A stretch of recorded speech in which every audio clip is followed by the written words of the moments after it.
ಪೂಜಾರಿಗೆ ನಮಸ್ಕರಿಸುತ್ತಾ ನನಗೆ 5 ನಿಮಿಷ ಟೈಮ್ ಕೊಟ್ಟಿದ್ದಾರೆ ಬೊಮ್ಮಾಯಿ ಸಾಹೇಬರು. 2 ನಿಮಿಷದಲ್ಲಿ ಮುಗಿಸ್ತೀನಿ. 3 ವಿಶೇಷತೆ ನನಗೆ ಕಾಣ್ತಾ ಇದೆ. ಮೊದಲನೇದು, ಈ ಬೇಳ್ತಿ ಹಾಗೂ ವರದಾ ನದಿ ಜೋಡಣೆಯ ವಿಚಾರದಲ್ಲಿ ನಮ್ಮ ಎಲ್ಲ ಪೂಜ್ಯರು ಸೇರ್ಕೊಂಡರು.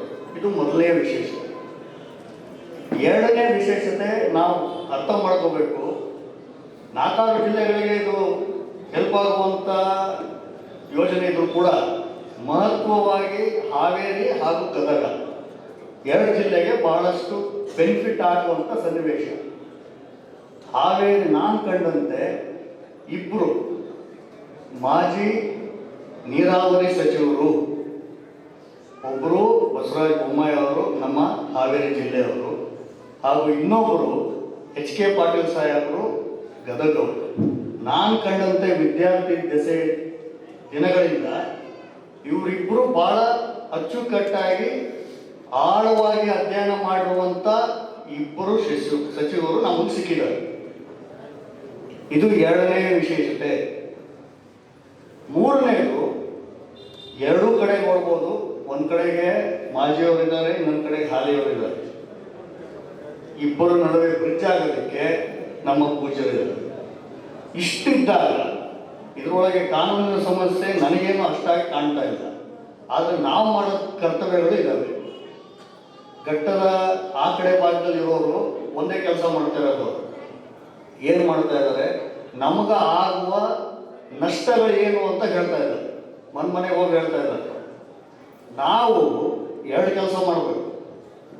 ನಮಗಾಗುವ ಲಾಭ ಏನು ಅಂತ ಫಸ್ಟ್ ನಾವು ತಿಳ್ಕೋಬೇಕು. ಮನೆಗೆ ಹೋಗಿ ನಾವು ತಿಳಿಸ್ಬೇಕು.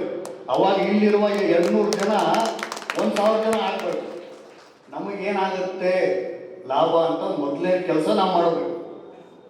ಎರಡನೇ ಕೆಲಸ ಬಹಳ ಮುಖ್ಯವಾದ ಕೆಲಸ, ಜ್ಞಾಪಕ ಇಟ್ಕೊಳ್ಳೋಣ ಎಲ್ಲರೂ. ನಿಮಗೆ ನುಕ್ಸಾನ ಆಗಲ್ಲ ಅಂತ ನಾವು ಅವ್ರಿಗೆ ತಿಳಿಸ್ಕೊಡ್ಬೇಕು. ಇದು ಬಹಳ ಮುಖ್ಯ. ಜನರ ಶಕ್ತಿ ಇದ್ರೆ ನಾವೇನು ಸಾಧನೆ ಮಾಡಕ್ಕೆ ಹೊರಟಿದ್ದೀವೋ ಇದು ಜನರ ಶಕ್ತಿ.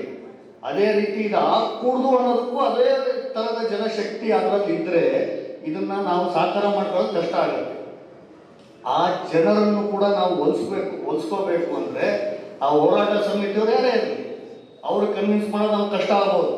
ಆದರೆ ಜನನ ಕನ್ವಿನ್ಸ್ ಮಾಡೋದು ಕಷ್ಟ ಆಗಲ್ಲ. ಇದರಿಂದ ನಿಮಗೆ ನುಕ್ಸಾನ ಆಗೋದಿಲ್ಲಪ್ಪ. 95ರಲ್ಲಿ ಕುನ್ನೂರು ಸಾಹೇಬ್ರು ಹೇಳ್ದಂಗೆ ಕೊಟ್ಟಿರುವ ರಿಪೋರ್ಟ್ನಲ್ಲಿ 16,000 ಹೆಕ್ಟೇರ್ಗಳು ಭೂಮಿಗಳು ಮುಳುಗ್ತಾ ಇದ್ವು. ದೊಡ್ಡ ದೊಡ್ಡ ಡ್ಯಾಮ್ ಕಟ್ಟಬೇಕಾಗಿತ್ತು. ಈಗ ಬರೀ 787 ಹೆಕ್ಟೇರ್ ಅರಣ್ಯ ಪ್ರದೇಶ ಮಾತ್ರ ಹೋಗುತ್ತೆ. ನಿಮ್ಗೆ ಇದರಿಂದ ನುಕ್ಸಾನ ಆಗಲ್ಲ ಅನ್ನುವ ವಿಚಾರವನ್ನು ಕೂಡ ನಾವು ತಿಳುವಳಿಕೆ ಕೊಡಬೇಕು. ಅವರು ಮಾಡುವುದು ಒಂದು ಕೆಲಸ, ನಮ್ಮ ಮೇಲೆ ಇರುವುದು 2 ಹೊಣೆಗಾರಿಕೆ. ಮೂರನೇದು, ಕಾನೂನಿನ ಚೌಕಟ್ಟಿನಲ್ಲಿ ಏನಾರ ಇದು ಸಮಸ್ಯೆ ಆಗಿದ್ದಂಥ ಸಂದರ್ಭದಲ್ಲಿ ಸಂದೀಪ್ ಪಾಟೀಲ್ ಬೇಕಾಗಿಲ್ಲ, ಬಸವರಾಜ ಬೊಮ್ಮಾಯಿ ಸಾಹೇಬರೇ ಬಹಳ ಪರಿಣಿತರು ಬಂದಿದ್ದಾರೆ ಆ ವಿಚಾರದಲ್ಲಿ. ನಾನು ಮುಕ್ತವಾಗಿ ಹೇಳ್ತೀನಿ, ಇದು ಅತಿಶಯೋಕ್ತಿ ಅಲ್ಲ.